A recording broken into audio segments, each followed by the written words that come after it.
दोस्तों, begin help channel पर आप सभी का स्वागत है। किसी भी देश की ताकत और भविष्य उस देश के बच्चे होते हैं। ऐसे में बच्चों को बचपन में उनका अच्छे से शिक्षा मिलना बहुत ज़रूरी होता है, ताकि वो आगे आने वाले समय में देश के लिए अच्छे नागरिक बन सके। पहले ज़माने में शिक्षा का स्तर बहुत बिगड़ चुका था। अमीर के बच्चे ही अच्छी पढ़ाई कर पाते थे, वहीं दूसरी ओर गरीब के बच्चों को पढ़ाई करने के लिए मिलता ही नहीं था। इस बात का समाधान सरकार ने करने का सोचा और सरकार ने एक एक्ट बनाया, जिस एक्ट के बारे में आज हम आपसे इस वीडियो में बात करने वाले हैं। तो दोस्तों, अगर अभी तक आपने हमारे चैनल को सब्सक्राइब नहीं किया है तो सबसे पहले आप हमारे चैनल को सब्सक्राइब ज़रूर कर लें, बेल आइकन को क्लिक करें, साथ ही दोस्तों नोटिफिकेशन को ऑल करना ना भूलें। चलिए दोस्तों, वीडियो को शुरू करते हैं।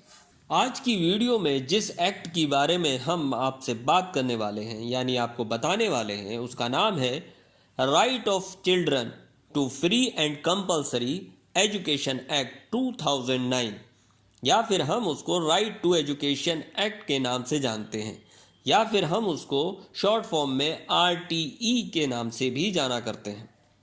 भारत की संसद ने एक अधिनियम पारित किया, यानी 4 अगस्त 2009 को ये अधिनियम पारित किया गया।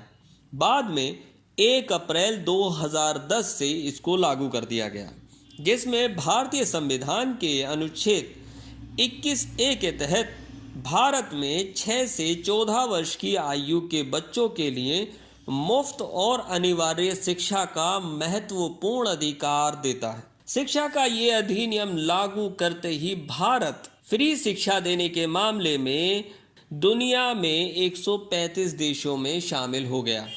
इस एक्ट के अंदर क्या खासियत थी, क्या महत्वपूर्ण पॉइंट हैं, यानी क्या अधिकार ये आपको देता है। चलिए दोस्तों, अब हम आपको इसके बारे में बताते हैं। राइट टू एजुकेशन एक्ट 2009 के अंतर्गत देश में सरकारी स्कूल में 6 से 14 वर्ष की आयु के बच्चों को मुफ्त शिक्षा उपलब्ध कराई जाएगी और इन सब का प्रबंधन यानी मैनेजमेंट स्कूल्स मैनेजमेंट कमेटी द्वारा किया जाएगा।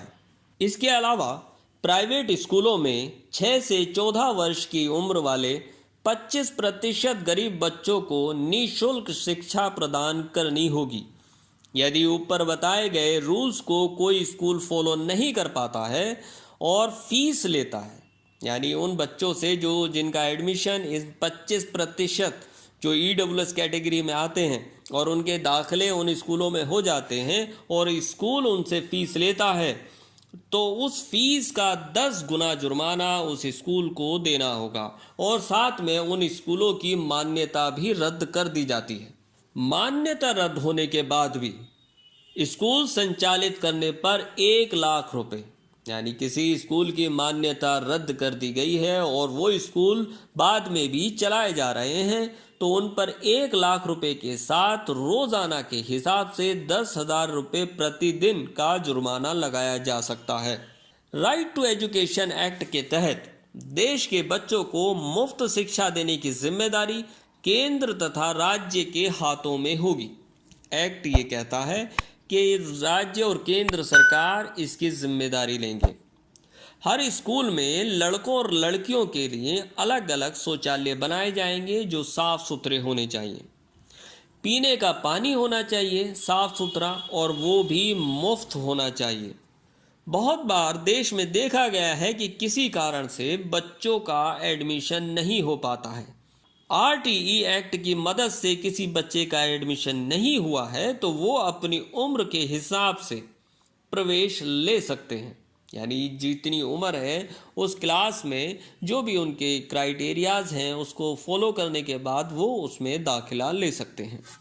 RTE एक्ट में विकलांग बच्चों का भी विशेष ध्यान दिया गया है।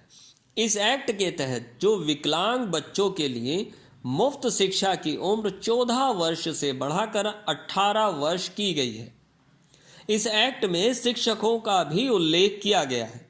राइट टू एजुकेशन एक्ट अधिनियम के अनुसार कोई भी सरकारी शिक्षक स्कूल के अलावा अपना खुद का प्राइवेट ट्यूशन नहीं चला सकता। अब बात करते हैं RTE एक्ट के तहत आपको कौन से डॉक्यूमेंट्स देने होते हैं। माता पिता के लिए जो ज़रूरी डॉक्यूमेंट्स हैं वो driving licence, voter ID, Aadhaar card, ration card, birth certificate और पासपोर्ट, इनमें से जो भी डॉक्यूमेंट्स आपके पास है वो डॉक्यूमेंट्स आप प्रोवाइड करा सकते हैं, दे सकते हैं।